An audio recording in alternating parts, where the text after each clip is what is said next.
শাশুড়ি ঘুম থেকে ওঠে। আজকে ঘুম থেকে উঠুক মহারানী, তারপরে দেখছি। কোনোদিন সকালবেলা ঘুমের থেকে ওঠে না, এই সব কাজ আমারই দিয়ে করায়।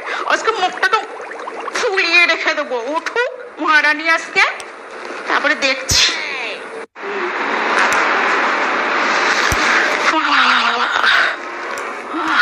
আজকে ঘুমতে করতে দেরি হয়ে গেল। দেখি তো কয়টা বাজে। ও মা গো, 9টা বেজে গেছে। আজকে শাশুড়ি মুখখানা এরম হয়ে যাবে। যেদিনকে দেরি হয় ঘুমতে করতে, সেদিনকে মুখখানা এরম হয়ে যায়। দেখি তো মুখটা আজকে কেমন করে রাখছে। মা, আপনি ওঠেন, আমি রান্না করে নিচ্ছি।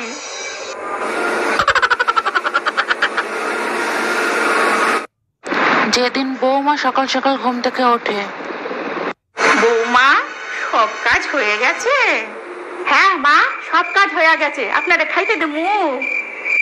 না থাক, একটু পরেই খাবো। ঢং, নিজে যখন দেরি করে ওঠে তখন কিছু না, আর আমি একটু দেরি করে উঠলে তখনই মুখখানা ঢং। যেদিন আমি বাপের বাড়ি যেতে চাই।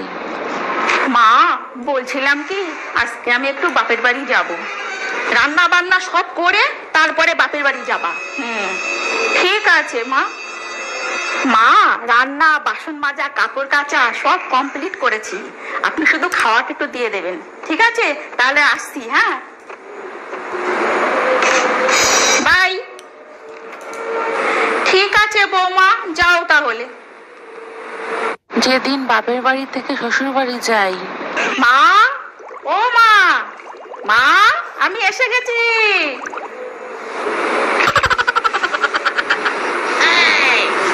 মা, কি হয়েছে আপনার? মুখটা ফুলে আছে কেন? কিছু তো লেগেছে নাকি?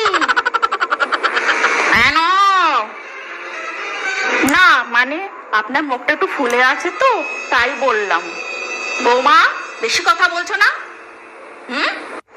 আমি যখন দেরি করে ঘুম থেকে উঠি তখন আপনার মুখটা হাফ হয়ে যায়, আবার বাপের বাড়ি থেকে যখন দেরি করে আসি তখন আবার মুখখানা হাফ হয়ে যায়। এটা কি আপনার অসুখ নাকি?